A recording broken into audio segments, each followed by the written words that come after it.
We all see Hinemihi as our ancestress who's, standing in England on an amazing estate and has got a great story, I suppose. Although the meeting house has been here a very long time, she's never been forgotten from the people at home.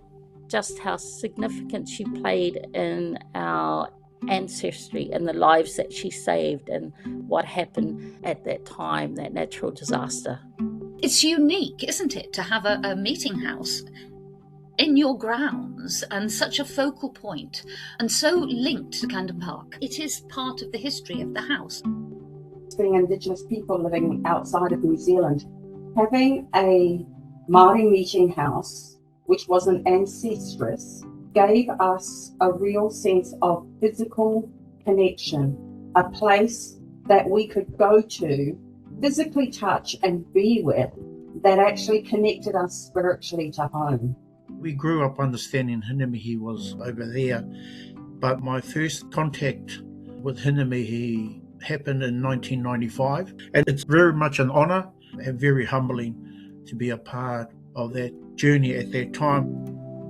Hinemihi has touched so many lives during her time at Clandon, from the fourth Earl when he purchased her and erected her in his gardens at Clandon and what that meant to him, through to her having a really, really strong relationship with her whanau and with Ngāti Hinemihi and being really, really connected to the Maori community today.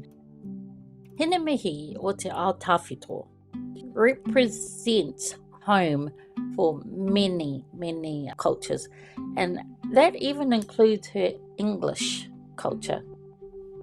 A real sense of connection both as a community but also the individual groups. And in days of old we had a group called Maramara Tōtara, which was a Mau Taiaha group.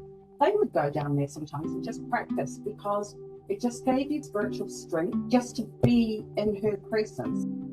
By returning Hinemihi back to her community in Aotearoa, we're really providing that healing and enabling a new chapter for the whakairo in Aotearoa, but also by receiving new carvings at Clandon, we're creating an amazing space for our UK whanau to continue to connect and really build on that shared history and spirit of Hinemihi at Clandon.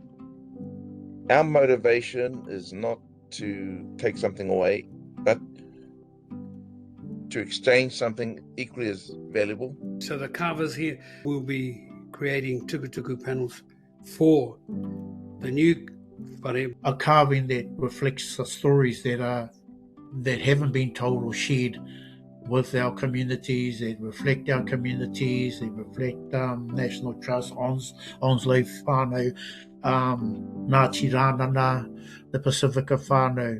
Just to know that your relevant skills align with a course such as this just makes it even more special. There'll be tukutuku panels to go into the building. Most of the carvings will be done here and then shipped across, but we can go across and make some things over there. There were only 2 ever photographs of the interior of Hinemihi when it stood up at Te Wairoa. And from enlarging those photographs, we found these patterns were in the tukutuku in the original Hinemihi that stood up there. So we created copies of the patterns so that we could use them. And not only that, but the kahutarai, the slats, the horizontal slats on the front are old, and they were handmade by Tene Waitere. We now have something that actually is Clandon Park, in a sense. You know, it's part of Clandon Park, designed to be in Clandon Park. And I think it would be quite something for the local community to visit. The exchange is part of an ongoing relationship that we here and our Māori people in Aotearoa will have forever with Clandon Park and by extension, the UK.